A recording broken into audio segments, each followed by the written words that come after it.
Hello everyone, નમસ્તે.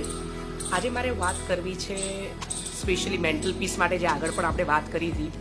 Mental peace ના હોવાનું એક મોટું કારણ છે સ્ટેટસ. લોકો બીજાનું જોઈને એનું અનુકરણ કરવા જાય છે, અથવા એક કહેવત છે ને આપણે કે લાંબા જોડે ટૂંકો જાય, મરે નહીં તો માંદો થાય.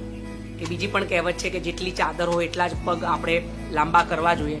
એનો મતલબ એ છે કે લોકોનું ખોટું અનુકરણ ન કરવું જોઈએ.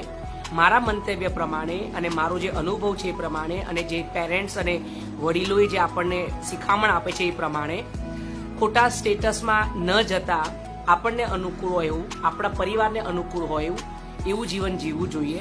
અને જીવન જીવવા માટે સૌથી જરૂરી છે તમારી ફિઝિકલ ફિટનેસ સારી હોવી જોઈએ, મેન્ટલ ફિટનેસ સારી હોવી જોઈએ. 2 ટાઈમ ભગવાનની દયાથી આપણને સારું જમવાનું મળી જાય, સરસ રીતે આપણને ઊંઘ આવી જાય, અને નીતિ નિયતને